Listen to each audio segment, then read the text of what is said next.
وبركاته.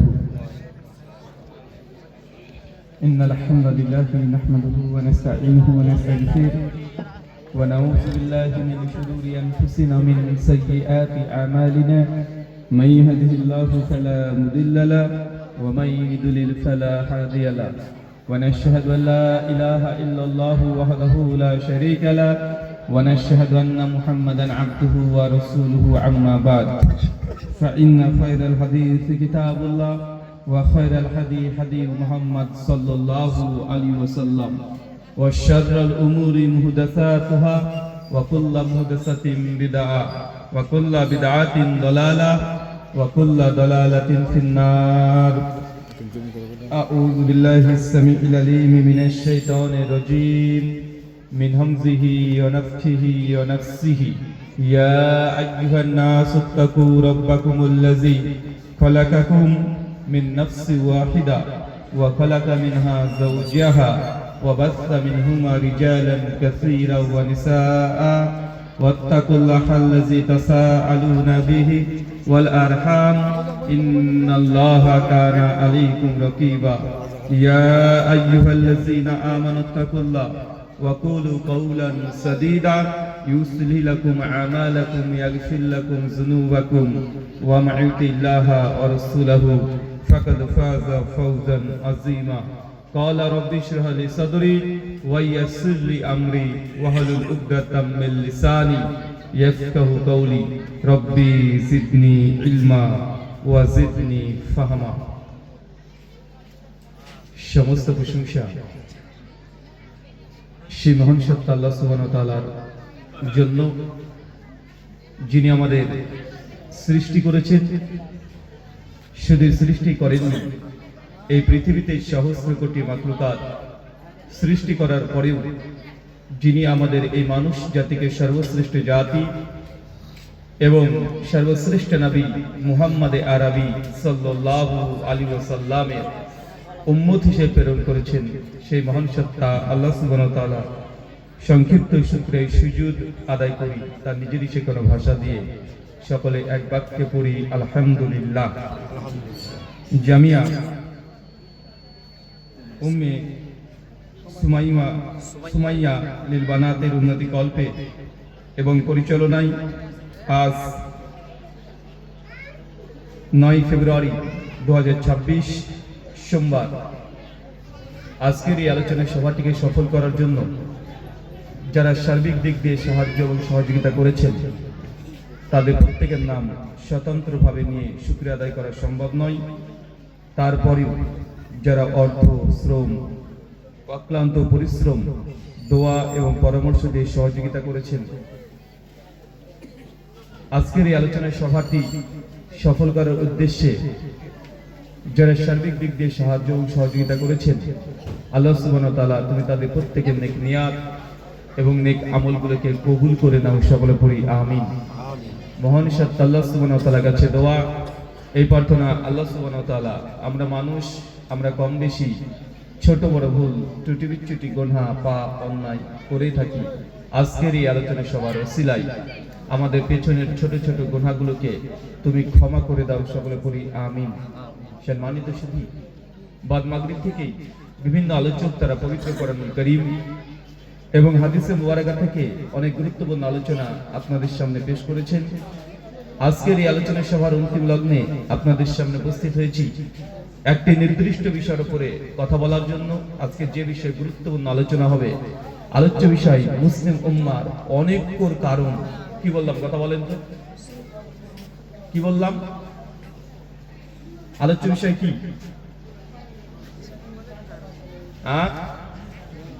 কথা বলতে হবে। একা একা আলোচনা করে চলে যাবো এমনটা হবে না। আমি প্রত্যেক 2 মিনিট 4 মিনিট পর পর প্রশ্ন করব, আর প্রশ্ন করার সঙ্গে সঙ্গে আপনাদেরকে অ্যান্সার করতে হবে। পারবো তো ইনশাআল্লাহ? শোনার সময় কান খাড়া করে শুনবেন, আর জবাব যখন চাইবো জবাব দিতে হবে বাঘের বাচ্চার হতো হুঙ্কার দিয়ে। পারবো তো ইনশাআল্লাহ? খুব লম্বা সময় নেব না, আপনাদের সময় অনেক দাম, আমাদের সময় কোনো দাম নেই, অনেক দাম আপনাদের। নচেত এই ঘন্টার পর ঘন্টা এখানে বসে থেকে আমাদের আলোচনা শুনবেন এমন মানুষ পাওয়া যায়। আজকে নিজের স্ত্রী তো স্বামীর কথা শুনে না, আর আপনারা কত চমৎকার ভাবে বসে আছেন। তো আপনাদের কুর্নিশ জানাই যে আমাদের আলোচনা শ্রবণের উদ্দেশ্যে যে বসে আছেন এই জন্য, তবে লম্বা সময় নষ্ট করব না, এই ঘন্টায় খানিক দেওয়া যাবে ইনশাআল্লাহ। আর আমার আলোচনা যে বিষয়ে আপনাদেরকে বোঝানোর চেষ্টা করব, প্রায়শই আপনারা সমস্ত ইসলামের যে রুকুন, বিধিবিধান, আহকাম, কোনটা হালাল কোনটা হারাম এগুলো জানেন না তা নয়, সবগুলো আমরা মোটামুটি জানি। আমরা কে জানি না যে 5 ওয়াক্ত সালাত আদায় করতে হয়, মানে নামাজ পড়তে হয়। নবীর এই হাদিস একাধিকবার আপনারা শুনেছেন, মান তারাকা সালাতা মুতাম্মাদান ফাকাদ কাফারা, যে ব্যক্তি ইচ্ছাকৃত নামাজকে ত্যাগ করে দেয় এই ব্যক্তি হচ্ছে নবীর ভাষায় কাফের। কি বলেন তো, আরো জোরে বলেন। এখন যে নামাজ পড়ে না সে কি? বলতে লজ্জা লাগছে না, মানে বলতে গেলে নিজের দিকে চলে আসছে ফতোয়া, মানে এই জন্য মানে টেনশনে পড়ে যাচ্ছে। আচ্ছা, কোন কোয়ালিটির কাফের? এটা হাদিসের মধ্যে মজুদ আছে, সুনান নাসাই হাদিস 466। আল্লাহ নবী বলছেন যে ব্যক্তি নামাজ পড়ে না, সালাতকে তরক করে দেয়, ছেড়ে দেয়, আল্লাহ নবী বলছেন তার হাসর হবে এক ফেরাউনের সঙ্গে। কার সঙ্গে? ফেরাউন, হামান, নমরুদ, এই কোয়ালিটি। মানে আজকে যোগী মোদি আর কে কে আছে না, মানে এরা যে শিশুদের কাছে মানে এত ছোট্ট, তো যারা সালাতকে পরিত্যাগ করে দিয়েছে তাদের কোয়ালিটি এই রকমের। তাহলে চিন্তা করতে পারছেন যে আমাদের অধিকাংশ মুসলিম যারা দাবি করছি যে আমাদের কোয়ালিটি কোন রূপ, এগুলো আপনারা জানেন না তা নয়, একাধিকবার আলোচনা হয়েছে। যদি এই বিষয়ে আলোচনা শুরু হয়ে যায় তখন বললো হুজুর মনে আমাকে বলছে। আপনার 10 মিনিট 15 মিনিট পর আপনারা একটা একটা করে উঠতে শুরু করে দিবেন। আপনি জানেন না এমন কোনো বিষয় নাই। চলেন গুটি কয়েক কথা আলোচনা করব যে বিষয়গুলো মুসলিম উম্মাত অনেকর কারণ। কেন মুসলমান আজকে এত দলে দলে ভাগ হয়ে যাচ্ছে? মুসলমান দল দল করছেন আজকে, এক মুসলমান হাজার দল আছে না নাই? আজকে এক মুসলমান একজন মুসলমানকে ফতোয়া দেয়, আমার মতো হুজুর এসে আর এক হুজুরকে ফতোয়া দেবে যে এরা হচ্ছে লামাযাবি, এরা গায়রুল মুকাল্লিদ, এদের সঙ্গে মুসাফা করা জায়েজ নয়, এদের সালাম দেওয়া জায়েজ নয়, এদের মাদ্রাসায় পড়তে দেওয়া জায়েজ নয়, এদের পেছনে নামাজ পড়া জায়েজ নয়। এই ফতোয়া সমাজে আছে না নাই? এটা অ্যাভেলেবল সমাজ হয়ে গেছে। মানে একজন হুজুর আরেকজন হুজুরকে বলছে এটা জায়েজ না, ওটা জায়েজ না, মানে একটার পর একটা ফতোয়া চলতেই থাকছে। তো মুসলিম উম্মার মধ্যে দল যে তৈরি হয়ে গেছে, এখন দল তৈরির কারণ কি জানার দরকার আছে না নাই? যারা মেডিকেল নিয়ে পড়াশোনা করেছেন তারা জানেন,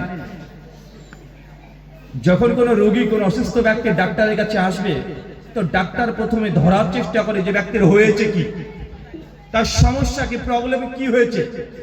একজন ডাক্তার যতক্ষণ পর্যন্ত তার সমস্যা বের করতে না পারবে, সে যদি গোটা মেডিসিন তথা ঔষধ, ফ্যাক্টরির যত ঔষধ আছে সব যদি গুলিয়ে খাওয়িয়ে দেয়, তারপরে রোগীকে সুস্থ করতে পারবে না। কেন? কারণ সে রোগী ধরতে পারেনি। ও যদি চেন্নাই চলে যায়, ভেলুরে চলে যায়, কিন্তু আপনার হয়েছে শুধুমাত্র একটু জ্বর, কিন্তু যদি ধরতে না পারে ও গোটা বিশ্ব ঘুরে আসলেও আপনার রোগকে ঠিক করতে পারবে না। কিন্তু ডাক্তার যদি ধরে ফেলে যে আপনার হয়েছে জ্বর, একটা ক্যানফল বা প্যারাসিটামল যদি দিয়ে দেয়, 2 টাকা 3 টাকা দামের ওষুধে আপনি সুস্থ হতে পারবেন কি পারবেন না? পারবেন। তো মুসলিম উম্মার মতো দল তৈরি হয়ে গেছে। এখন এই দল হওয়ার কারণ কি, সমস্যা কোথায়? যত সমস্যাকে বের করতে না পারছি, মুসলিম উম্মাহ গোটা বিশ্ব জগতে আজকে নির্যাতিত, নিষ্পেষিত, লাঞ্ছিত, বঞ্চিত, পদদলিত। গোটা বিশ্ব জগতে মুসলিম আছে প্রায় 180 কোটি। কত কোটি? টাইমস অফ ইন্ডিয়া গোটা বিশ্ব জগতের সর্বশ্রেষ্ঠ ইংরেজি ভাষাতে সবচেয়ে বেশি পাঠিতব্য পত্রিকার নাম হচ্ছে টাইমস অফ ইন্ডিয়া। 2015 সালের 13 অক্টোবর পৃষ্ঠা নাম্বার 19-এ তার একটা নিউজ খবর ছাপিয়েছে। তারা বলছে গোটা বিশ্ব জগতে মানুষ আছে 800 কোটি। কত কোটি? 800 কোটি। আরো জোরে, কত কোটি?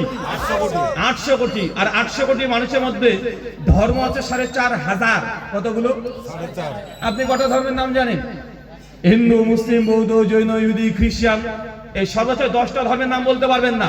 কিন্তু গোটা বিশ্ব জগতে আছে প্রায় 4,500 ধর্ম। আর যে ধর্ম অনুসারী সবচেয়ে বেশি, তারা কোন ধর্মের অনুসারী? কোন ধর্ম? নো, খ্রিস্টান, মানে খ্রিস্টান। তারা গোটা বিশ্ব জগতে আছে 230 কোটি। আর পৃথিবীর তৃতীয় বৃহত্তর ধর্মের নাম হচ্ছে আমরা হতভাগা মুসলমান। আমাদের পরিসংখ্যান গোটা বিশ্ব জগতে 180 কোটি। পৃথিবীর তৃতীয় বৃহত্তর ধর্মের নাম হচ্ছে হিন্দু, ইসলাম, তাদের সনাতন ধর্ম, যাদের সংখ্যা গোটা বিশ্ব জগতে আছে 130 কোটি। এই তিনটে মেজর বড় বড় ধর্ম গোটা বিশ্ব জগতে রাজত্ব করছে না? গোটা বিশ্ব জগতে পশ্চিমা বিশ্বে যেটা ওয়েস্টার্ন কান্ট্রি, ইউরোপ কান্ট্রি গুলো রাজত্ব করছে খ্রিস্ট ধর্ম। কোন ধর্ম? খ্রিস্টান। দেখেন যতগুলো আপনি পশ্চিমে চলে যাবেন, আমেরিকা বলেন, ইংল্যান্ড বলেন, যা যাবেন সবগুলো কাদেরকে পাবেন? খ্রিস্ট ধর্মের অনুসারী বেশি। কিন্তু ভারতবর্ষে দেখেন তার সংখ্যালঘু, সংখ্যালঘু না। আবার আপনি মিডল ইস্টে চলে যান, মধ্যপ্রাচ্য, যেটা সৌদি, দুবাই, কুয়েত, কাতার, মালয়েশিয়া, ইন্দোনেশিয়া, এই অঞ্চলগুলোতে চলে যান, দেখবেন এখানে শুধুমাত্র মুসলমান। তারা মুসলমানের 56 রাষ্ট্র আছে, আছে না নাই? আবার আপনি সাবকন্টিনেন্টে চলে আসেন, আমাদের এই উপমহাদেশ বাররে সাগির, ভারত, বাংলাদেশ, পাকিস্তান, এখানে হিন্দু ধর্ম রাজত্ব করছে, মুসলমান খ্রিস্টানরা এখানে সংখ্যা খুবই কম। কম কি কম নয়? কিন্তু গোটা বিশ্ব জগতে মুসলমান কম না, গোটা বিশ্ব জগতে মুসলমান হচ্ছে 180 কোটি। কিন্তু 180 কোটি থাকার পরেও মুসলিম জাতি আজকে গোটা বিশ্ব জগতে তারা মার খাচ্ছে। খায় কি খায় না? কারণ 180 কোটি সংখ্যায় আছি, কিন্তু আমরা নিজেরা ভিতর থেকে ফুটবলের মতো হয়ে গেছি। ফুটবল বলতে ভেতর শুধু বাতাস পোড়া, একটা বাচ্চা ছোট শিশু থাকলে তাকে লাথি মেরে দেয়। কিন্তু একটা ওই যে টেনিস বল গুলো আছে প্লাস্টিকের, শক্ত, 100 গ্রামের ওজন, কেউ পা দিয়ে আপনি মারবেন না। কেন? কেউ শক্তিশালী, মজবুত, আপনি চেষ্টা করলে পা দিয়ে মারবেন না, আর মারলেও আপনার পায়ে ব্যথা পাবেন না। কিন্তু ফুটবল সবাই মারে কি মারে না? সাইজ দেখতে পারো, ভেতরে শুধু বাতাস। কিন্তু টেনিস বল ছোট্ট হলেও তার একটা শক্তিশালী ভাব আছে, তাই মানুষ তাকে মারতে চায় না। মারতে গেলে নিজের পায়ে আঘাত পায়। ওরা বিশ্ব জগতে মুসলিম জাতি আজকে মার খাচ্ছে। আমাদের ভারতবর্ষের কথা চিন্তা করে দেখেন, ভারতবর্ষে মুসলমান আমরা সংখ্যালঘু। আজকে সবাই SIR নিয়ে টেনশন, এমন ভাবে আপনারা বিড অফিসের পেছন পেছন ঘুরে বেড়াচ্ছেন হচ্ছে কিয়ামতের মাঠ। আমলনামা দেওয়া হবে আপনাকে, জান্নাত ও জাহান্নামের সার্টিফিকেট পাবেন, তাই জান্নাতের সার্টিফিকেট নিতে হবে। তাই জোর করে 71-এর দলিল বের করতে হবে, 2002-এর বাপের নাম আছে না নাই, নাম কার ঠিক আছে না কার ভুল আছে, পারলে দাদর কবর খুঁড়ে দাদর জমির দলিলটা বের করে নিয়ে আসতে ইচ্ছা হয়, তাই নাকি? এটা আমাদের পরিস্থিতি। কেন? কারণ SIR হচ্ছে, তখন CAA, তখন NRC, চতুর্দিকে মুসলমানকে টার্গেট। আপনি মুসলমান, এটাই অপরাধ। আপনি যদি হিন্দু হয়ে যান কোনো টেনশন নাই, বৌদ্ধ হয়ে গেলে টেনশন নাই, খ্রিস্টান হয়ে গেলে টেনশন নাই, কিন্তু নাম যেহেতু মুসলমান, আপনার টেনশন আছে না নাই? আমরা টেনশন করছি। অথচ ভারতবর্ষের ইতিহাস, ভারতবর্ষের ইতিহাস মুসলমানের ইতিহাস। এই রাষ্ট্র, এই দেশ, আমরা 800 বছর ক্ষমতায় ছিলাম। কত বছর? 800 বছর। একটা দুটো বছর না রে ভাই, 800 বছর। মাত্র 190 বছর তারপরে ব্রিটিশরা নিয়েছে, আর 70 বছর ধরে চলছে মুশরিকরা ক্ষমতায় আছে। আমরা 800 বছর দীর্ঘদিন ধরে এই ভারতবর্ষে রাজত্ব করেছি। মুর্শিদাবাদের হাজারদুয়ারি থেকে শুরু করে দিল্লির লালকেল্লা, কুতুব মিনার, তাজমহল, সবগুলো মুসলমানরা যে শাসন করেছে তার এখনো প্রমাণ পাওয়া যায় কি যায় না? অথচ আজকে আমাদেরকে প্রশ্নবিদ্ধ করছে যে আমরা দেশের নাগরিক কি নাগরিক না, বলে কি বলে না? আরে 800 বছর আমরা ক্ষমতায় ছিলাম। আরে বাপ দাদার যদি ইতিহাস পড়তে যান, সবাই রাজা ছিল, বাদশা ছিল, কিন্তু আজকে আমরা ফকির হয়ে গেছি। এই যে এত বড় পরিবর্তন কেন ঘটছে জানা দরকার আছে না নাই? আচ্ছা, স্পেন, এই দেশটার নাম শুনেছেন? স্পেনে মুসলমানরা 900 বছর ক্ষমতায় ছিল। আজকে স্পেনে মুসলমানের নাম শুনলে মুসলমানকে পেটায়। আচ্ছা, ফিলিস্তিন, দীর্ঘ 2 বছর ধরে মুসলিমদের নির্যাতন চলছে, চলছে না? আচ্ছা, ফিলিস্তিনের ভূখণ্ড গোটাতে মুসলমানদের দীর্ঘ 1200 বছর ধরে তারা ক্ষমতায় আছে। মাত্র কয়েকশো বছর আগে ইহুদিরা জোর করে ফিলিস্তিনে প্রবেশ করে আজকে মুসলমানকে নির্যাতন করছে। আর গোটা বিশ্বের মিডিয়া তারা বলছে যে মুসলমান এরা জঙ্গি, এরা সন্ত্রাসী। বলছে কি বলছে না? আরে গোটা বিশ্ব জগতের চিত্র হচ্ছে এটা। আচ্ছা, আমাদের পশ্চিম বাংলায় অগ্নিমিত্রা একজন আসে না, একটা বিশেষ রাজনীতির দল করছে। এই তো মাত্র কয়েকদিন আগে তিনি ঘোষণা করে দিয়েছেন যে মুসলমানের মাদ্রাসাতে জঙ্গি তৈরি হয়। কি তৈরি হয়? মুসলমানের মাদ্রাসা কি তৈরি হয়? মাদ্রাসা নাকি জঙ্গি তৈরি হয়। মুসলমানের মাদ্রাসা জঙ্গি সন্ত্রাসের আতরঘর। বলছে কি বলছে না? আরে গোটা বিশ্ব জগতের পরিস্থিতি আজকে একটাই, টার্গেট মুসলমান, টার্গেট ইসলাম, টার্গেট দাড়ি, টার্গেট বুরখা। আছে না নাই? তো আপনার এরপরেও নিজেদের মধ্যে যদি পরিবর্তন না ঘটান, নিজেদেরকে যদি একটু না চেনেন, উড়িষ্যাতে বাংলার মুসলমান চলছে কাজ করতে, যখনই শুনছেন না মুসলমান, আপনি ফেরিওয়ালা ফেরি করতে গিয়েছেন, আপনাকে জোর করে পেটাচ্ছে, মারছে, জয় শ্রীরামের ধ্বনি বলে চিৎকার দিতে বাধ্য করছে। করছে না? করছে না? আরে করছে। তারপরে গোটা বিশ্বের মিডিয়া দেখেন চুপ। কিন্তু বাংলাদেশে কোন দীপু সরকার না কে মারা গেছে, কিভাবে মারা গেছে তাদের রাষ্ট্রীয় ব্যাপার। কিন্তু আজকে ভারতবর্ষের মুখে সেই শুটে নেই, ভারতবর্ষের গোটা সমাজকে তারা উত্তপ্ত করে দিয়েছে। মুসলমান প্রতিদিন তারা পিটাচ্ছে, দৃষ্টি তাদের নাই। আছে? কথা বলেন। এটা মুসলিম জাতির গোটা বিশ্বের মাত্র এক ঝলকে আপনাকে আমি চিত্রটা বলে দিলাম এট এ টাইম, আজকের সময়ের জন্য। এই বিষয়ে নিজের আলোচনা করতে যায়, ঘন্টার পর ঘন্টা কেটে যাবে যে গোটা বিশ্ব জগতের জিও পলিটিক্স কিভাবে মুসলিমদেরকে তীর্যক ভাষায় চতুর্দিক থেকে আক্রমণ করছে। আলোচনা হিসেবে সেই দিকে না নিয়ে গিয়ে মুসলিম জাতি আজকে এত দলে দলে কেন ভাগ জানা দরকার আছে। যদি আমরা এক হয়ে যাই, বলেন তো পৃথিবীর কোন রাষ্ট্র, পৃথিবীর কোন মানুষ আমাদের দিকে বাঁকা চোখে দেখাতে পারবে? কিন্তু আজকে মুসলমানের শত্রু। তুমি ওয়াহাবি, তোমার মেয়ের সঙ্গে আমার ছেলে বিয়ে দেওয়া যাবে না। তুমি লামাঝাবি, আমাদের মসজিদে তুমি মাদ্রাসায় পড়তে আসবে না, আমাদের মসজিদে তুমি নামাজ পড়বে না। ভাই ফতোয়া আছে না নাই? এই ফতোয়ার কারণে আজকে সমাজকে বিশৃঙ্খলা হয়ে গেছে, মুসলমানের শত্রু হয়ে গেছে। আমরা সংখ্যা অনেক হয়ে গেলেও ভিতর থেকে পুরোটা ফাঁপা হয়ে গেছি। চলেন আল্লাহ সুবহানাহু ওয়া তাআলা কোরআনুল কারীমে বলছেন, সূরা জুমার সূরা নম্বর 39 আয়াত নম্বর 18, আল্লাহ বলছেন আল্লাযীনা ইয়াসতামিউনাল কওল ফায়াত্তাবিউনা হাসানা উলাইকা আল্লাযীনা হাদাহুমুল্লাহ উলাইকা হুম উলুল আলবাব। বাংলা ভাব অনুবাদ, আল্লাহ বলছেন আল্লাযীনা ইয়াসতামিউনাল কওল, যারা মনোযোগ দিয়ে কথা শোনে। বলেন তো চাচা আল্লাহ কি বলছে? কথা বলেন। আল্লাহ বলছে যারা মনোযোগ দিয়ে কথা শোনে, তার মানে আল্লাহর দাবি আপনার কথা শুনতে হবে। আপনি দূরে যদি বসে থাকেন আর যদি বলেন যেটা আহলে হাদিসের লামাঝাবি, এরা পীর মানে না, ইমাম মানে না, মাযহাব মানে না, এদের আলোচনা শোনা যাবে না, তাহলে কোরআন মাজিদে এই আয়াতে আমরা বিরুদ্ধে যাচ্ছি কি যাচ্ছি না? আরে কথা কে বলছে এটা গুরুত্বপূর্ণ নয়, কার কথা বলছে এটা হচ্ছে গুরুত্বপূর্ণ। আজকে আমার জায়গায় যদি একটা হিন্দু পণ্ডিত আসে আর এই মঞ্চ থেকে যদি ঘোষণা করে দেয়, মুসলমান তোরা সুদ খাচ্ছ, অথচ তোমাদের নবী বলেছে কেউ যদি জেনে বুঝে 1 টাকা সুদ খায়, মায়ের সঙ্গে জেনা করলে যে পাপ, তুমি একাই সে পাপ করছো মুসলমান, তারপরেও তুমি সুদ খাচ্ছ কেন? এটা হিন্দু পণ্ডিত বললো, তার কথা মানতে হবে কি হবে না? না আপনি বলে দিবেন না সে হিন্দু, তার কথা মানার দরকার নেই। আর উনি হোক হিন্দু, কিন্তু কথা বলেছে রাসূলের, কথা বলেছে হাদিসের, মানা লাগবে কি লাগবে না? মানতে হবে। তো মুসলমান যদি দূরে বসে থাকেন, তাহলে কখনো মুসলিম উম্মাহ একজোটে আসতে পারবে না, ঐক্যের একটা প্ল্যাটফর্মে আসা সম্ভব নয়। মুসলমান একে অপরের সঙ্গে কথোপকথন চলতেই থাকতে হবে। যদি না চলে, দুজন যদি দুজনকে না শুনি, কখনো এক জায়গাতে আসতে পারবো না। আচ্ছা, আমার জায়গায় আপনাকে বসিয়ে দিলাম, আপনাদের এলাকাতে দ্বন্দ্ব লেগেছে, 2 দলের মারামারি লেগে গেছে, অত স্বামী স্ত্রীর মধ্যে তালাক হয়ে গেছে। আপনি হচ্ছে বিচারক, বিচারকের কাছে সে এক পক্ষ এসে বলে দিয়েছে যে আমার সঙ্গে এই ঘটনা ঘটেছে। আপনি যদি এক পক্ষের কথা শুনে যদি ফায়সালা দিয়ে দেন, সিদ্ধান্ত যদি দিয়ে দেন, জাস্টিস কি আপনার ঠিক হবে? বিচার কি ঠিক করতে পারবেন না? আপনি বায়াস, মানে আপনি পক্ষপাতিত্ব হয়ে যাবেন। অবশ্যই আপনি একটা ভুল সিদ্ধান্ত দিয়ে দিবেন।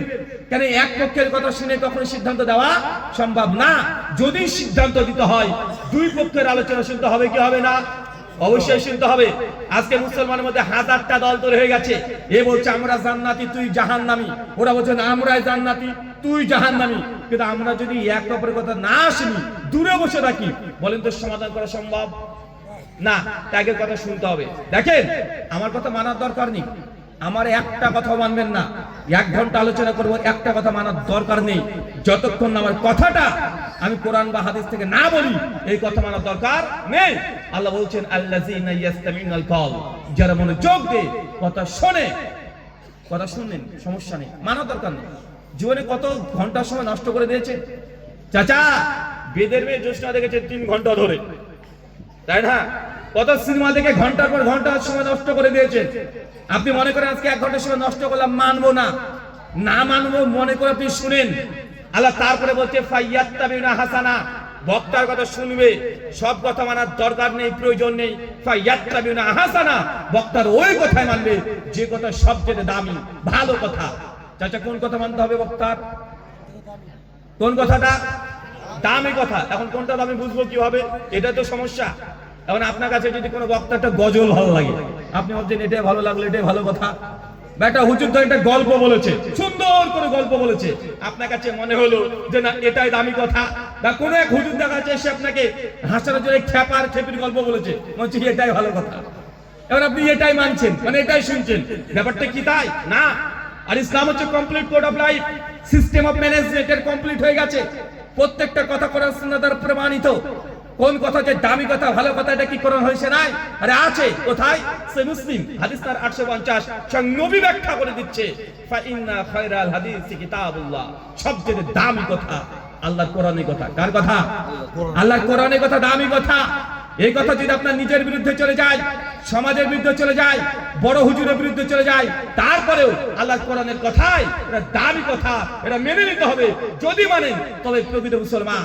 এরপরে নবী বলছে খায়রাল হাদি হাদি মুহাম্মদ সাল্লাল্লাহু আলাইহি ওয়াসাল্লাম। এরপর দুনিয়াতে কোন মানুষের কথা যদি দামি হয়ে থাকে সেটা নবী মুহাম্মদ সাল্লাল্লাহু আলাইহি ওয়াসাল্লামের কথা। যতই সে কথা আপনার বিরুদ্ধে চলে যায়, তারপরে দামি কি দামি না, ওই যে কথা আপনার কাছে খারাপ লাগতে পারে। সুনান জামে তিরমিজি হাদিস নাম্বার 2786 সনদ হাসান। আল্লাহ নবী বলছেন কোন নারী যদি, একজন মেয়ে মানুষ যদি রাস্তাতে বের হচ্ছে সুগন্ধি মেখে, আর সুগন্ধি যদি ছড়িয়ে পড়ে, নবী ডাইরেক্ট মেয়েটাকে বলছে মেয়েটা বেশ্যা, জেনাকারিনী। কথাটা কঠিন মনে হচ্ছে, খারাপ মনে হচ্ছে, যেহেতু নবী বলেছে এটা দামি কথা। কথা মনে বুঝেননি? কথা আপনার খুব টাফ মনে হলো, কঠিন মনে হলো। আরে ও পারফিউম মেখে গেছে, সেন্ট সুগন্ধি মেখে রাস্তা বের হয়েছে, অন্য কোন পুরুষ তার সুগন্ধি সে শুকে নিয়েছে। নবী বলছেন নারী হচ্ছে বেশ্যা।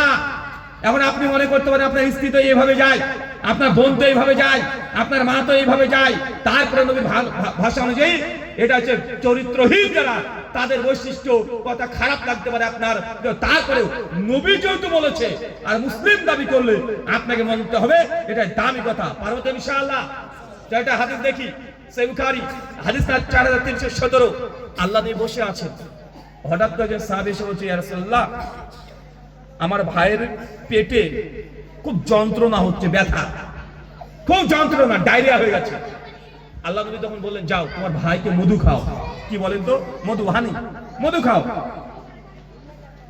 উনি গিয়ে তার ভাইকে আচ্ছা করে মধু খাইয়েছে। পরের দিন রিটার্ন, ইয়া রাসূলুল্লাহ মধু খেয়ে তো ভাইয়ের পেট তো আরো বেশি খারাপ হয়ে গেছে, মানে মধু খেয়ে ভালো হওয়াতে খারাপ হয়ে গেছে, বলছে আরো খারাপ হয়ে গেছে। নবী বলছে যাও তোমার ভাইকে আরো বেশি মধু খাও। পরের দিন গিয়ে আবার খাইয়েছে। খাওয়ার পর নবীর কাছে এসে ইয়া রাসূলুল্লাহ আরে মধু খেয়ে তো তার শরীরটা একদম ছেড়ে দিয়েছে, সে চলতেই পারে না, অসুস্থ হয়ে গেছে। আল্লাহ নবী তখন বলছেন শোনো তোমার ভাইয়ের পেট মিথ্যা কথা বলছে, আল্লাহর কোরআন না। কারণ আল্লাহর কোরআন বলছে মধু আছে শেফা, মধু হচ্ছে ঔষধ, মধু খেলে 100% ভালো হবে। যাও তোমার ভাইকে আবার মধু খাওয়াও। সাহাবী গিয়েছে, ভাইকে আবার মধু খাওয়িয়েছে। পরের দিন হচ্ছে ইয়া রাসূলুল্লাহ ভাইয়ের পেট ভালো হয়ে গেছে। বুঝেনি মনে হয়? পরপর 3 দিন মধু খেয়ে কি হয়েছে? পেট আস্তে আস্তে খারাপ, তো আরো বেশি অবনতি হয়েছে। চতুর্থ দিন যখন খেয়েছে এসে নবীকে নিজে বলছেন নবী আমার ভাইয়ের পেট ভালো হয়ে গেছে। চাচা এই হাদিস থেকে পয়েন্ট হচ্ছে এইটা যে উনি দেখছেন নবীর আদেশ শুনে তার ভাই অসুস্থ আস্তে আস্তে বেশি হয়ে যাচ্ছে, তার ভাইয়ের পেটের বিরুদ্ধে চলে যাচ্ছে, তার শরীরের বিরুদ্ধে চলে যাচ্ছে। নবীর কথায় প্রতিবাদ না করে চতুর্থ দিন যখন মধু খেয়েছে সে সুস্থ হয়ে গেছে। তাই আমরা যখন কোরআন সুন্নাহর কথা বলবো, অনেক মানুষের কথা হলো খারাপ লাগতে পারে, লাগবে কি লাগবে না? কথা বলেন, অবশ্যই লাগবে। যেমন আল্লাহ নবী বলেছে কেউ যদি জেনে বুঝে 1 টাকা সুদ খায়, মায়ের সঙ্গে জিনা করা, ব্যভিচার করা, মায়ের সঙ্গে শুয়ে থেকে নষ্টামি করলে যেই পাপ, আপনি একাই সে পাপ করছেন। যারা সুদ খায় তাদের কষ্ট লাগবে, লাগবে কি লাগবে না? তাদের কষ্ট হবে কি হবে না? মনে হবে যে ভেতর থেকে রাগ হচ্ছে, কিন্তু আমার প্রতি রাগ করে কোনো লাভ নাই। এই কথা আমার নয়, এই কথা 1500 বছর আগে নবী বলে গেছে। হাদিসের গ্রন্থগুলোতে মজুদ আছে। তিনি আরবি ভাষা মানুষ ছিলেন, আরবিতে বলেছেন। আপনারা বাঙালি, আপনাকে বাংলা অনুবাদ থেকে শোনানো হলো এই কথা, এটা আমার নয়, এটা ওই মদিনাতে আপনি লাখ টাকা খরচ করে গিয়ে নবীর কবরের পাশে গিয়ে বলেন যে নবী আপনি এই কথা কেন বললেন? অভিযোগ কাকে করতে হবে? আমাকে না নবীকে? কাকে? মদিনাতে চলে যেতে হবে। আর আমি তো অনুবাদ করলাম মাত্র। আরে এটা তো নবী বলেছে। এখন আপনাকে যদি জিজ্ঞাসা করা হয় ভাইজান কে কে বন্ধন লোন বউকে দিয়ে নিয়েছেন, একটু হাত তোলেন তো। বন্ধন কে কে নিয়েছেন? সবাই নিয়েছে, কিন্তু লজ্জা পাচ্ছে। আচ্ছা, বন্ধন লোন নেওয়ার পরে আর হাদিসটা শোনার পরেও যদি আপনার মুখে হাসি থাকে, তার মানে আপনি কি মনে করছেন বলেন তো? মায়ের সঙ্গে জেনা করা বা ব্যভিচার করা এই পাপটা আপনি করছেন, অথচ আপনি হাসছেন। এটা নিকৃষ্ট কাজ নয়? আরে নবী তো বলছেন কেউ যদি 1 টাকা সুদ খায়, মায়ের সঙ্গে জেনা করার সম পরিমাণ পাপ করছেন, কিন্তু আপনি এটাকে অনুশোচনা বোধ না করে একটু আপনি এখানে ফিরে না আসে আপনার মুখ থেকে হাসি বের হচ্ছে, তার মানে নবীর এই কথাগুলোকে আপনি যথার্থ এখনো মূল্যায়ন করতে পারেননি, এখনো গুরুত্ব দিতে পারেননি। শোনেন, আল্লাহ বলছেন ফায়াত্তাবিনা হাসানা, দুনিয়ার মধ্যে সবচেয়ে দামি কথা এক নবীর কথা, আল্লাহর কথা, নবীর কথা। এর কথা যদি আপনার সমাজের বিরুদ্ধে চলে যায়, নিজের বিরুদ্ধে চলে যায়, মানতে হবে কি হবে না? আরে মানতে হবে, এটার নাম ঈমান। আল্লাহ এরপরে বলছেন উলাইকাল্লাযিনা হাদাহুমুল্লাহ, যাদের মধ্যে এই দুই ধরনের গুণ বৈশিষ্ট্য আছে, যারা কথা শোনে এবং যেগুলো ভালো কথা মেনে নেয়, আল্লাহ বলছেন মূলত তাদেরকে হেদায়েত করে থাকি। আল্লাহ কাদেরকে হেদায়েত করে থাকে?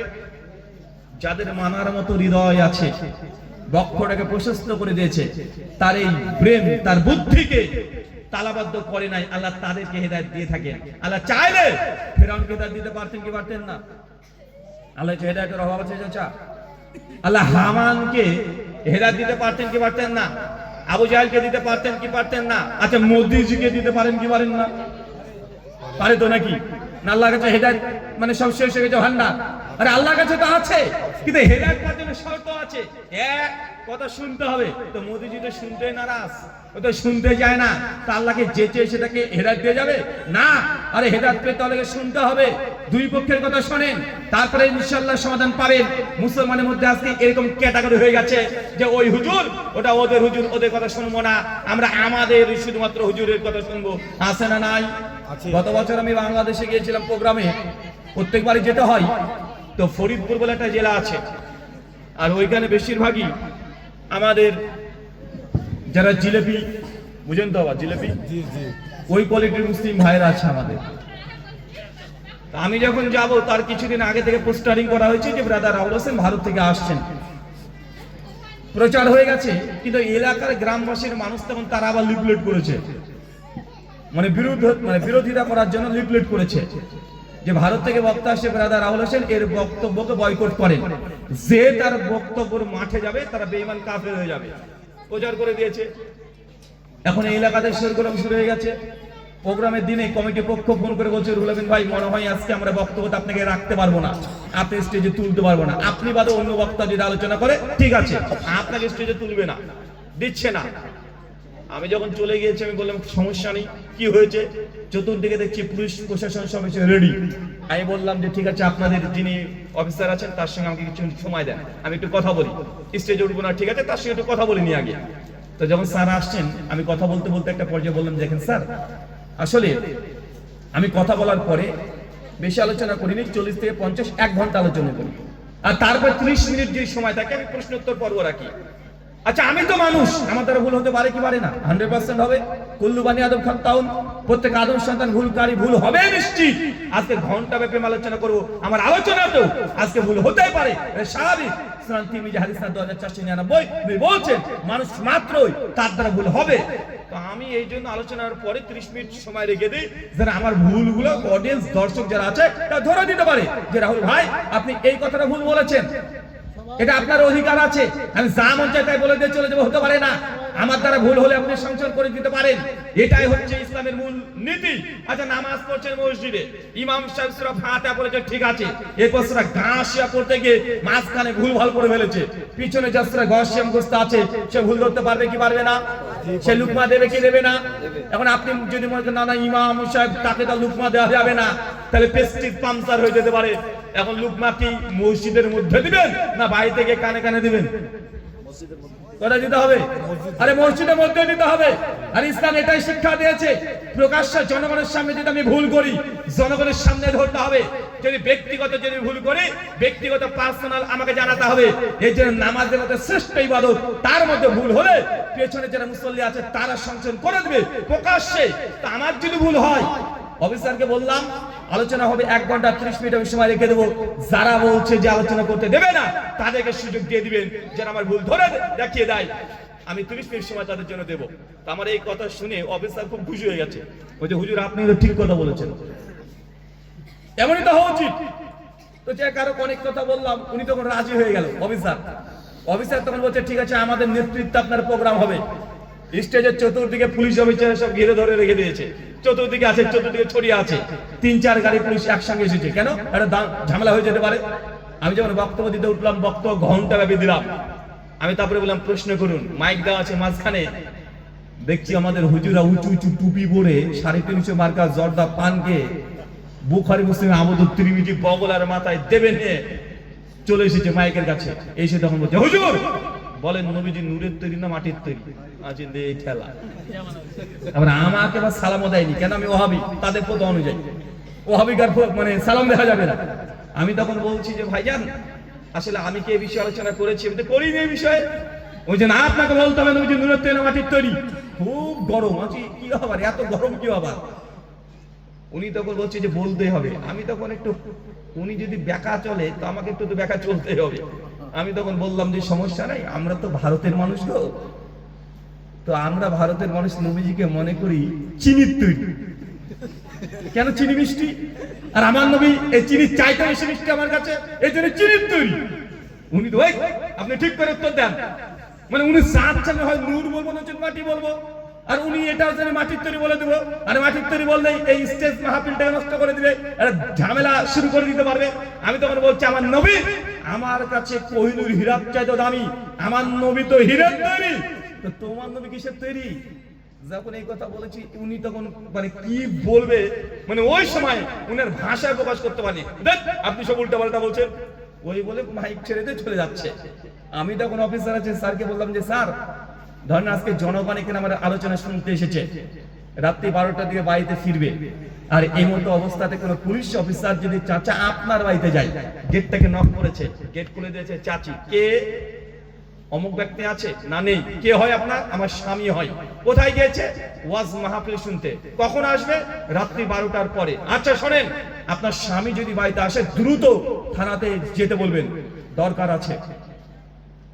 এখন আপনি রাত 12টার দিকে বাড়িতে ঢুকছেন, চাচি গেট খুলে দিয়েছে চাচা, তখন আপনাকে চাচি বলছে এই কি ব্যাপার, কি করেছো তুমি? হ্যাঁ থানা থেকে পুলিশ এসেছিল, কি করেছো তুমি? তখন আপনি তখন কি জিজ্ঞেস করবেন চাচিকে, এই পুলিশটা কেমন দেখতে গো? আরে পুলিশটা কি খেয়ে এসেছিল, কত ফিট লম্বা, আরে ফর্সা না কালো, আরে কি পোশাক পরে এসেছিল? এই প্রশ্ন করবেন চাচা? এই প্রশ্ন কেউ করে না। আপনি প্রশ্ন করবেন কি, আরে পুলিশ কেন এসেছিল? আরে প্রশ্ন হবে এটা, তো নবী এই দুনিয়াতে কেন এসেছিল এই প্রশ্ন নাই। নবীজি কিসের তৈরি, নবীজি কি খায়, কি পরে, এটা নিয়ে মুসলিম উম্মাহকে দ্বন্দ্ব লেগে গেছে। লেগেছে কি লাগে নাই?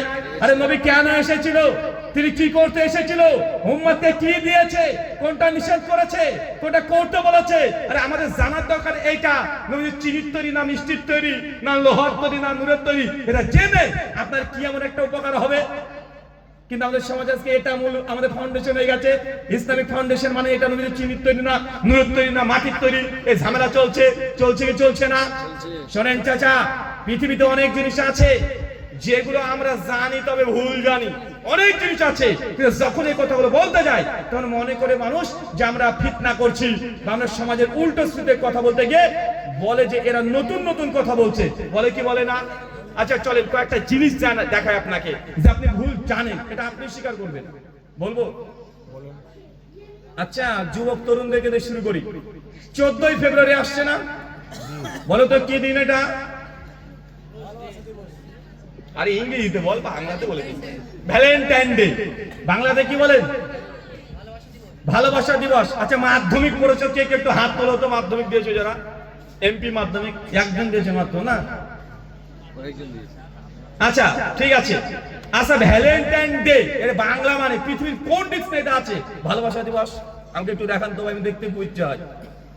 আরে ভালোবাসা দিবসের ইংরেজি যদি করেন হবে ওয়ার্ল্ড লাভ ডে, বা শুধু লাভ ডে, বা ইন্টারন্যাশনাল লাভ ডে। ভ্যালেন্টাইন ডে কিভাবে ভালোবাসা দিবস হয়ে গেল রে ভাই? পৃথিবীর কোন ডিকশনারিতে আপনি পেয়েছেন? নাই। কিন্তু সবাই বলছে ভ্যালেন্টাইন ডে ভালোবাসা দিবস, বলে কি বলে না? আরে ভালোবাসা দিবস না রে ভাই, এটা বিশ্ব লুচ্চা দিবস। কি দিবস? 14ই ফেব্রুয়ারি যেসব মেয়েরা ছেলেরা রাস্তায় ঘোরাঘুরি করবে আর স্বপ্ন দেখছে গোলাপ ফুল দিয়ে দিবে, এখানে নিয়ে ঘুরবে ওখানে নিয়ে ঘুরবে, এটা একটাও ভালোবাসা দিবস না। বিশ্ব রেপ দিবস, ধর্ষণ দিবস, লুচ্চা দিবস। যারা সেই দিনে এই গোলাপ ফুল একে অপরকে দেয়া দিয়ে করবে, প্রত্যেকটা লুচ্চা লুচ্চি। বুঝেন নাই? আরে ভালোবাসা জিনিস তো ভালো জিনিস একটা। আরে ওটা তো ভালোবাসা দিবস হলে মাকে গিয়ে বলতে যে মা তোমাকে ভালোবাসি, এনে তো একটা গোলাপ ফুল নাও। জিন্দগিতে তুমি দাওনি, তুই বাপকে দিতে সেই দিন, নিজের বোনকে দিতে অথবা নিজের বন্ধুকে দিতে। কিন্তু তুমি ভালোবাসা দিবস মানে বুঝো যে রিলেশন গুলো সমাজ যদি জেনে নেয় তুই নিজেই অপমানিত হবে। মানে বিয়ের আগে যে রিলেশন, এই রিলেশনটাকে তুমি হচ্ছে ভালোবাসা দিবস এই দিনে তাদেরকে দিচ্ছে, দেয় কি দেয় না? মানে অবৈধ সম্পর্ককে বৈধ করার জন্য ভ্যালেন্টাইন ডে কে আবিষ্কার করা হয়েছে। আর এই ভালোবাসা দিবসগুলো অবৈধ সম্পর্ক যারা করে তারা এক অপরের সঙ্গে গোলাপ ফুল দেওয়া দিয়ে করে কি করে না? করে কি করে না?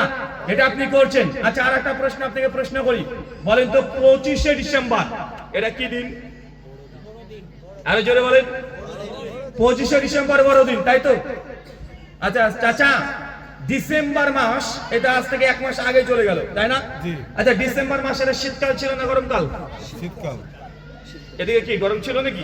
শীতকাল ছিল। শীত ছিল তো নাকি? শীতকাল। আচ্ছা, শীতকালে দিন ছোট হয় না বড় হয়? ছোট। এখন দিন ছোট হচ্ছে না বড় হচ্ছে?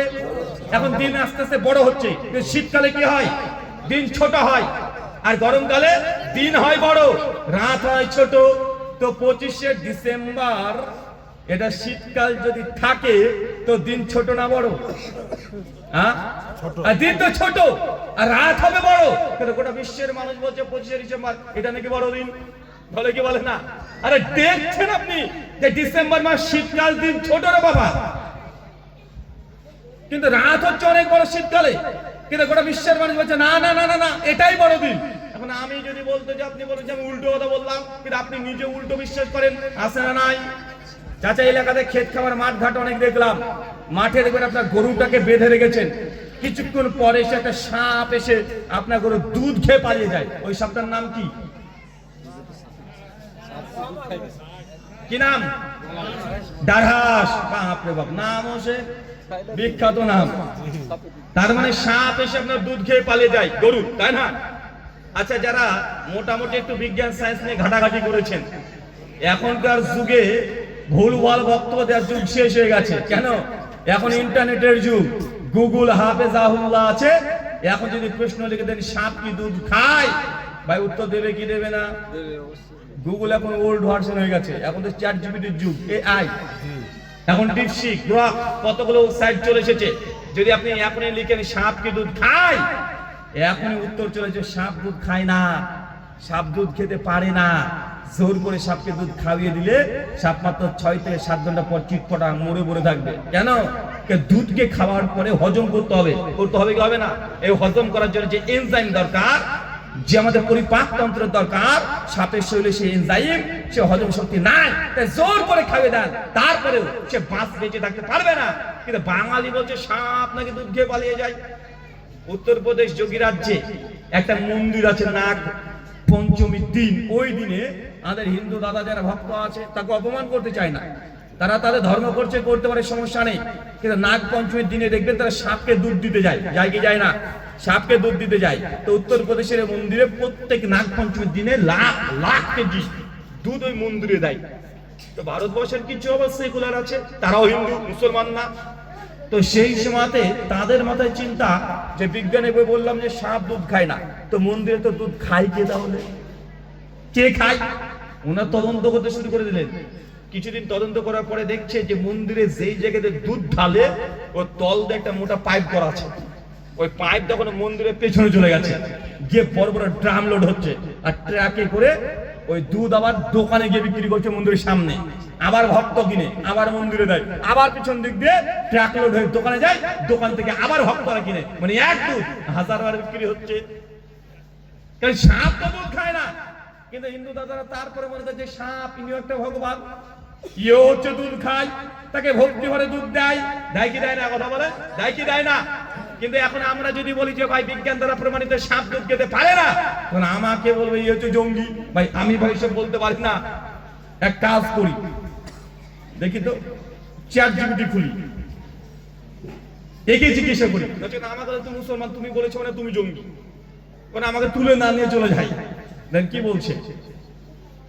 নেটওয়ার্ক আছে? নেটওয়ার্ক পাচ্ছে না, খুব স্লো না? হ্যালো চ্যাট জিপিটি,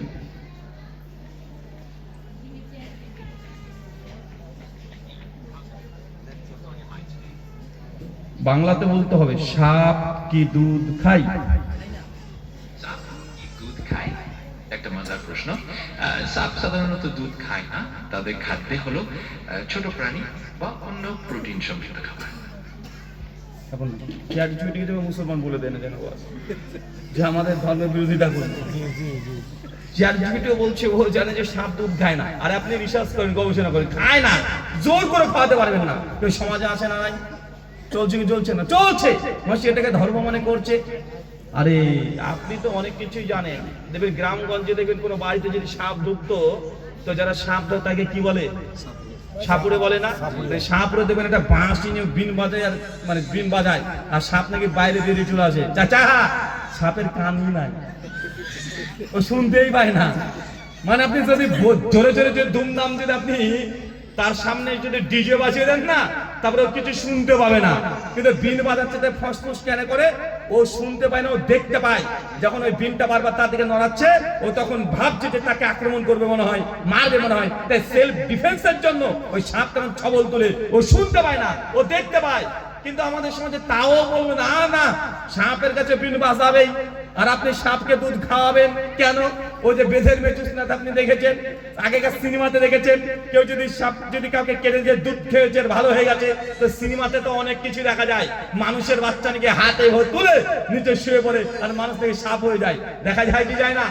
তো এখন এটা কি রিয়েল, মানে এটা কি বাস্তব? আরে না, এগুলি সবগুলো কুসংস্কার। আর ধর্মের মধ্যে মানুষের অনেক কুসংস্কার লুকিয়ে আছে, কিন্তু মানুষ নিজেই বুঝে না। কিন্তু বলতে গেলে এবার বলবে যে আমাদের ধর্মের বিরোধিতা করলে, আর আমি যদি মুসলমান ধর্মের বিরোধিতা করে বলি, তাহলে আপনি বলবেন হুজুর উল্টা পাল্টা বলছে, ইহুদিদের দালাল, এই খ্রিস্টানের দালাল, এই টাকা পায়। ভাই ট্যাগ লাগানো আছে না নাই?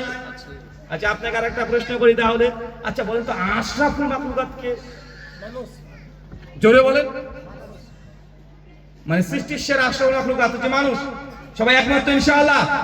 এটা বলতো টেনশনে যদি ভুল হয়, কিন্তু আপনি এতদিন ধরে বলেই আসছেন। আচ্ছা মানুষ যদি আশরাফুল মাখলুকাত হয়, আমার প্রশ্ন, ফেরাউন বলেন আল্লাহ আশরাফুল মাখলুকাত এই মালটাকে বলেন, দেন ফতোয়া যে ফেরাউন আশরাফুল মাখলুকাত ছিল, মানে সৃষ্টির সেরা, বলবেন? আচ্ছা বলেন আবু জাহেল এই মালটা আল্লাহর আশরাফুল মাখলুকাত? বলেন আমাদের চাওয়ালা এই মালটাকে বলেন আশরাফুল মাখলুকাত? বলেন কেন রে ভাই? আরে আপনি তো বলছেন মানুষের চেয়ে আশরাফুল মাখলুকাত, আরে এটা 99% মানুষই বলে যে মানুষ হচ্ছে আশরাফুল মাখলুকাত, অথচ না।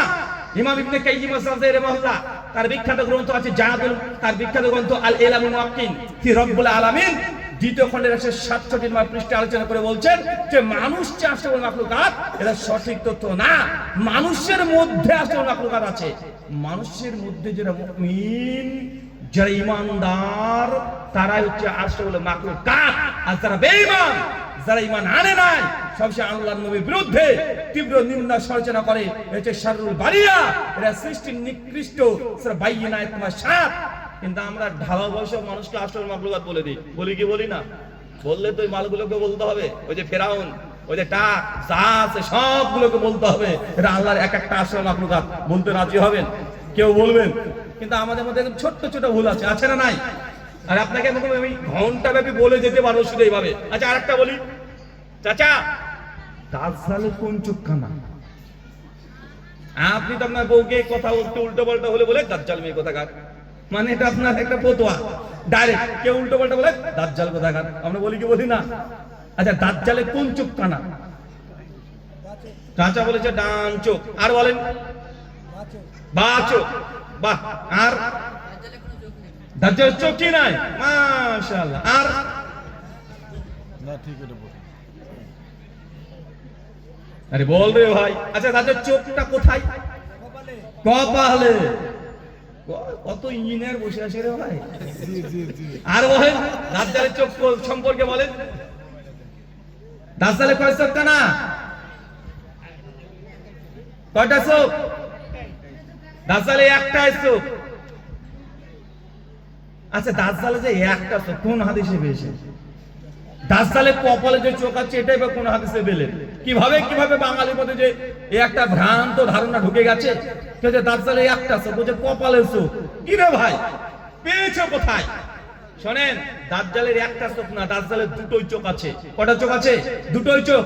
সহিহ বুখারী কিতাবুল ফিতান হাদিস 7127 আল্লাহ নবী বলছেন দাজ্জালের ডান চোখ কানা। কোন চোখ কানা?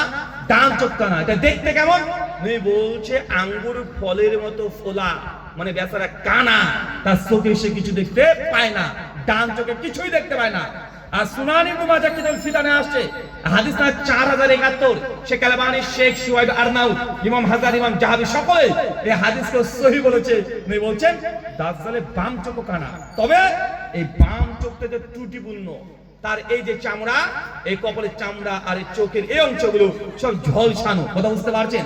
বেচারা ডান চোখে কিছুই দেখতে পায় না, আর বাম চোখে একটু ত্রুটিপূর্ণ, ও বেচারা আবসা আবসা দেখতে পায়। কিন্তু বাঙালি আমরা মনে করি দাজ্জালের একটাই চোখ, কে বলছে কপালের চোখ, বলি কি বলি না, বলি কি বলি না। আর আমরা এগুলো বলে আসছি, অথচ হাদিস একদম ডাইরেক্ট সহিহ সূত্রে প্রমাণিত দাজ্জালের দুটো চোখ হবে। ইমাম ইবনে হাজার আসকালানী সহিহ বুখারী 7127 নম্বর হাদিসের অধীনে এবং 23 নম্বর হাদিসের অধীনে ব্যাখ্যা করতে গিয়ে বলছে দাজ্জালের দুটো চোখ, এক চোখে দেখতেই পায় না, আর এক চোখে আবসা আবসা ত্রুটিপূর্ণ দেখতে পায়। কথা কি বুঝতে পারছেন আমার? আপনি কত বলবো, বলতে গেলে তো ঘন্টা পার হয়ে যাবে। যে জনগণ জানে এক, কিন্তু কোরআন হাদিসে আছে আর অনেকগুলো। আরেকটা প্রশ্ন করি, জি কোন যতক্ষণ পর্যন্ত ভুল আর ঠিকের পার্থক্য করতে না পারবেন, ততক্ষণ পর্যন্ত মুসলিমদের মধ্যে দল থেকে বেরিয়ে আসা সম্ভব না। কারণ আপনি যেটাকে ভুল মনে করেন, এ ঠিক মনে করেন, ওটাই যদি ভুল হয় মারাত্মক অবস্থা।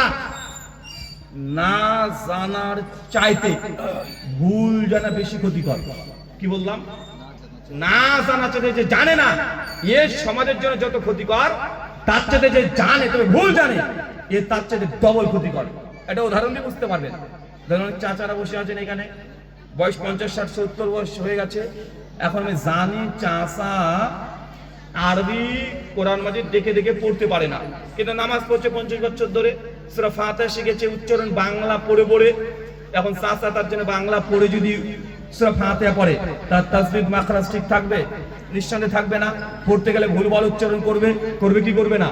এখন আমি যদি বলি সৌদি আরব থেকে মক্কার ইমাম শেখ সুদাইসকে ভাড়া করে নিয়ে যদি, আর যদি বলি 10 জন চাচা আছে 50 বছর ধরে ফাতিহা পড়ে, কিন্তু বাংলা উচ্চারণ দেখে দেখে শিখেছে, এখন এই চাচা থেকে ফাতিহাকে শুদ্ধভাবে পড়ানো শিখিয়ে দেন তো, এখন বলেন তো শেখ সুদাইস আসলেও পারবে? ও 2-3 দিন পড়ানোর পরে ফ্লাইটের টিকিট আবার কেটে মানে কখন যে পালিয়ে যাবে আপনি বুঝতে পারবেন না। বলে আমার দরকার নাই বাবা, চাকরির দরকার নাই, ও ফ্লাইট ধরে কবে যে সৌদি চলে যাবে আপনি টেরই পাবেন না। কেন? কারণ চাচা উনি ফাতিহা জানে তো ভুল জানে। এখন ঠিক করতে হলে কি করতে হবে? আগে যেটা জানতো ওটা জিহ্বা থেকে ডিলিট করতে হবে, ব্রেন থেকে ডিলিট করতে হবে, এরপর যেটা ঠিক সেটা ব্রেনের মধ্যে ঢোকাতে হবে, জিহ্বার সঙ্গে কানেকশন করতে হবে, তারপরে একসঙ্গে এই যখন পড়তে যদি হয় তো পড়তে পারবেন। মানে যে জানে তবে ভুল জানে, তাকে শেখানো খুব কঠিন। কঠিন না? যে জানেই না, একটা 5 বছরের ছেলেকে নিয়ে এসে দেন, ওই শেখ সুদাইস লাগবে না মক্কার ইমাম, আমাদের মসজিদের হুজুর আছে তার কাছে দিয়ে দেন মাগরিবের সময়, বলবেন হুজুর আমার নাতিকে একটু ফাতিহা শিখিয়ে দেন তো, মাগরিব দিয়ে যাবেন আর এশার সময়তে গিয়ে নিয়ে আসবেন, দেখবেন আপনার 5 বছরের নাতি এত চমৎকার করে সূরাতুল ফাতিহা পড়ে শুনিয়ে দিবে যে আপনি চেষ্টা করলেও আর পারবেন না। পারবেন? কথা বলেন না। কেন? কারণ আপনার নাতি যে আছে ও জানতোই না, যেটা শিখেছে ঠিকটাই শিখেছে, আর কিন্তু যে আগে ভুল শিখেছে তাকে শেখানো খুব টাফ নয়, খুব কঠিন। দেখবেন জুমার দিনে যাবেন, অনেক মুসল্লিকে দেখবেন মসজিদে ঢুকে ওর সঙ্গে সঙ্গে বসে পড়ে, আছে না নাই? ও 10 সেকেন্ড হলো বসবে, বসার পর তারপরে নামাজ পড়বে। অনেকে আছে যে মসজিদে গিয়ে আগে বসে তারপরে নামাজ পড়বে। হাদিস উল্টো বলছে। সহিহ বুখারী 444 নম্বর হাদিস, নবী বলেছেন নিজে দাখিলাল মসজিদ, পুরো বান্দা যদি মসজিদে ঢোকে সেই জন্য 2 রাকাত নামাজ না পড়ে না বসে। মানে আগে নামাজ পড়তে হবে, মসজিদে বসার আগে নামাজ পড়া এটা মসজিদের সৌন্দর্যটা, আদব, মসজিদেটা হক। আগে বসবেন না, আগে নামাজ পড়বেন তারপরে বসবেন। কিন্তু সমাজ আছে আগে গিয়ে বসে তারপরে সে নামাজ পড়ে, আছে না নাই? সমাজে দেখা যায় কি যায় না? কিন্তু যদি এই কথা বলে গেলাম, এখন চাচারা ভাববে আরে এতদিন তো মসজিদে বসতাম আগে, এখন নতুন হাদিস বলছে। চাচা নতুন হাদিস না, এটা বুখারীর হাদিস 444 নম্বর হাদিস। ওই নবী যে সে বলেছে এটা নবীর কথা, এটা আপনার কাছে নতুন মনে হতে পারে, কারণ আপনি শুনেননি তাই মনে হচ্ছে নতুন। আপনি সমাজে দেখে দেখে আপনি ধর্ম করছেন, এই জন্য আপনার কাছে নতুন মনে হতে পারে, এটা 1500 বছর আগে নবী এই কথা বলে দিয়েছে। কিন্তু আজকে যারা এখানে নতুন আমার কাছ থেকে হাদিসটা শুনলেন, এরা যখন কালকে মসজিদে যাবে আগে এই হাদিসটা তার মাথায় চলে আসবে, আসবে কি আসবে না? তখন আপনি বলবেন না না না, হুজুর তো বলে গেছে যে আগে মসজিদে বসতে হয় না, আগে নামাজ পড়তে হয়। ও কিন্তু খুব সহজে মেনে নেবে না। কিন্তু সে দীর্ঘদিন ধরে মসজিদে যা আশা করে আর গিয়ে আগে বসে, ও দেখবেন না আমি বসবই, পাপ দাদা পুরুষদের করে আসছি, এইভাবে করছি, হুজুর বললে হবে নাকি, এতদিন ধরে করে আসছি, এত মানুষ করে আসছে, মানে হাজার রকমের ব্রেনের মধ্যে আপনার কাছে সমস্যা চলে আসবে। আসে কি আসে না? অনেক আছে। কিছুদিন আগে একটা মসজিদ নামাজ পড়তে গিয়েছি, নামাজ পড়তে আমার টুপিটা কোনো পড়ে গেছে, পাঁচ থেকে একজন মুসল্লি নামাজরত অবস্থায়, মানে আমাকে এত ভালোবাসে, দয়া দেখাতে গিয়ে নামাজরত অবস্থায় টুপিটা তুলে মাথা লাগিয়ে দিচ্ছে। ওই বেচারা মনে করছে যে টুপি না পড়লে নামাজ হবে না, মানে ওর উদ্দেশ্য ভালো, ও মনে করছে হুজুরের টুপি পড়ে গেছে, বাবারে বাবা। এখন উনি আমাকে দরদ দেখাতে গিয়ে উতলে পড়েছে দরদ, মানে নামাজরত অবস্থায় টুপিটা নিয়ে মাথায় পড়ে দিচ্ছে। কিন্তু বেচারা এটা জানে না যে টুপি ছাড়াও নামাজ হয়ে যাবে। কিন্তু নামাজের মধ্যে কেউ যদি দুনিয়াবি কোনো কাজ করে, সেই মুসলিম আবু দাউদের হাদিস, নবী বলছেন সে নামাজ ফাসিদ হয়ে যাবে, মানে ত্রুটিপূর্ণ হয়ে যাবে। মানে নামাজের মধ্যে যদি দুনিয়াবি কোনো কাজ করেন, এখন বলেন তো নামাজের মধ্যে আরেকজনকে টুপি পরিয়ে দেওয়া, এটা কি নামাজের অংশ না দুনিয়াবি কাজ হলো? এখন নামাজের মধ্যে যদি আরেকজনকে টুপি পরিয়ে দেন, এটা তো নামাজের অংশ না, নিশ্চয়ই দুনিয়াবি অংশ একটা কাজ। তো এই কাজ করলে নবী যে নামাজ কি হয়, ফাসিদ হয়ে যায়, এটা ত্রুটিপূর্ণ হয়ে যাবে। কিন্তু বেচারা আমার নামাজ ঠিক করতে গিয়ে নামাজকে বাতিল করে দিয়েছে। কেন? ও মনে করে, সমাজ এটা মনে করে যে টুপি পরাই লাগবে, টুপি না পরলে নামাজ হবে না। দেখা যায় কি যায় না? যায় কি যায় না? শত শত মাসালায় এরকম আমাদের সমাজে প্রচলিত আছে। আল্লাহ সুবহানাহু ওয়া তাআলা আমাদেরকে বোঝার তৌফিক দান করে, আমিন। সম্মানিত সুধী চাচা, আপনার কাছে শুধুমাত্র একটা আমার পরামর্শ থাকবে, শোনেন। দুনিয়া যতদিন যাবে মতনৈক্য মতভেদ তত বাড়বে, এটাই ঠিক। হাজার রকমের দল তৈরি হবে, হবে কি হবে না? আর এক পশ্চিমবাংলাতে কতগুলো মুসলমানের রাজনৈতিক দল চলে এসেছে, একটা কি যেন 10টা দল অলরেডি হয়ে গেছে। মুসলমান আছে মাত্র 3 কোটি, আর দল হয়েছে 10খানা। ভোট কাকে দিবি রে ভাই? লাস্টে সবগুলো মার খাবে। 3 কোটি মুসলমান আর রাজনৈতিক দল হয়ে গেছে 10খানা। আর এরা যদি মুসলমানের উপকার করতো তাহলে এতগুলো দল তৈরি করতো না, একসঙ্গে হয়ে যেত? কথা বলেন। আজকে নতুন একটা দল তৈরি হয়েছে, আজকে একটু আগে দেখে আসলাম। আর এক পীর সাহেব, উনি আবার একটা দল খুলে বসে আছে, রুহুল আমিন আমার নামে নাম, উনি আবার আর একটা দল খুলে বসে আছে। তার কিছুদিন আগে আমাদের মুর্শিদাবাদ থেকে বাবরি মসজিদকে কেন্দ্র করে আর একটা দল আছে না নাই? তার আগে তো আমাদের পীর সাহেবদের একটা দল অলরেডি আছে, তার আগে তো মুসলিম লীগ আছে, তার আগে তো জামাত ইসলামী আছে, তার আগে তো মানে কত যে দল। মুসলমান মাত্র 3-4 কোটি, আর দল হয়ে গেছে কমপক্ষে 10টা হয়েছে না ভাইজান? শোনেন, ছোট্ট একটা পরামর্শ দিই আপনাকে, দিন যত যাবে মতভেদ তত বাড়বে। আপনি কি করবেন? আপনাকে বাঁচতে হবে। কে কি করলে এটা গুরুত্বপূর্ণ নয়, আপনাকে বাঁচতে হবে। দুনিয়াতে একা এসেছেন, একাই যাবেন, আল্লাহর সামনে দাঁড়াতে হবে, হবে কি হবে না? তাই নিজে বাঁচলে ভাবেন না, মানে আগে নিজে বাঁচেন। কি করবেন? এক হুজুর এসে বলছে, শোনেন, মিলাদ করতে হবে, মিলাদ করা মুস্তাহাব, জায়েজ, মুনাজাত জায়েজ, শবে বরাত পালন করা জায়েজ। ফতোয়া আছে না নাই? তো যারা ফতোয়া আছে তারা আলেম না সাধারণ মানুষ? তারা তো আলেম।